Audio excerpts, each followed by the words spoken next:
Good morning, students. Today I'm going to discuss about the what is classification and prediction.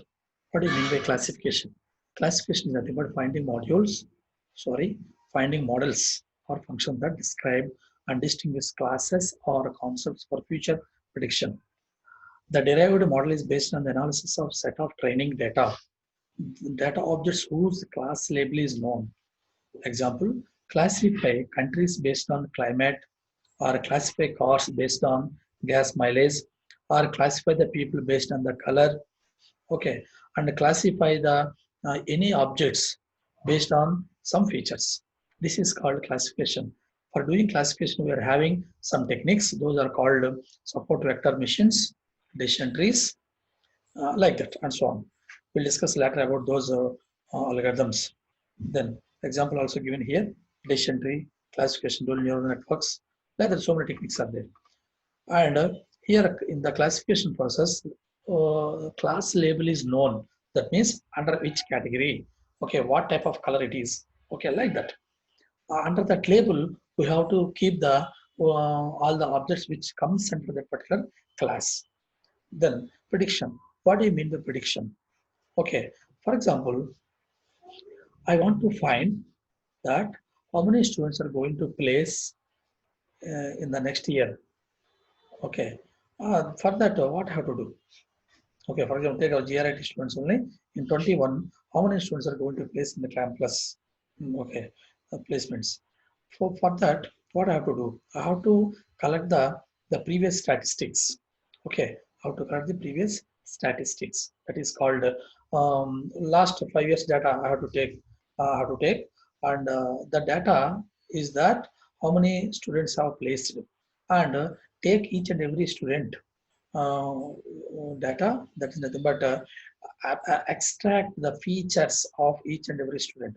Extraction means that find the knowledge or information from that student. For example, take X student, who has already placed. Okay, and his features are what is his percentage, same wise. Okay, and what is his 10th class percentage, intermediate percentage? What is his ability? Or what is the communication skills of that student?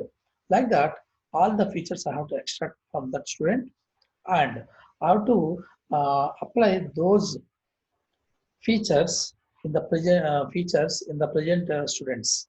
Okay, the student who is having all these features, then I can take that student into one particular class. That class is going to place. Like that, how to compare the feature set of previous data with the new data, that is called the target data. So if I find a similarity, then I can keep that new student in that category. Like that, I can predict. We can do prediction on any data or domain, like that. Predict, for example, predict some unknown or missing numerical values.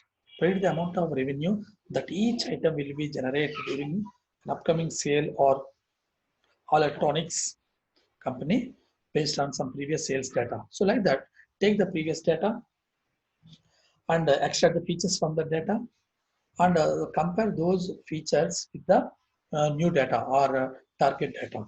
If similarity is there, then we can say that many students or that much can happen in future. Like that, we can build anything, any data. Okay, okay. Then what do you mean by cluster analysis? Cluster analysis is nothing but grouping of data. Here, what do you mean by clustering and classification? Very much important. Clustering means we can group the data, but without knowing class label. Okay, under cluster, there is no class label is not known or unknown. There is a classification, class label is known. First, we have to do the cluster, then only apply classification. Grouping of data is called clustering, and class label is unknown. Group data to form a new class. Clustering based on multiple, or clustering based on the principle, maximizing intra-class similarity and minimizing the inter-class similarity.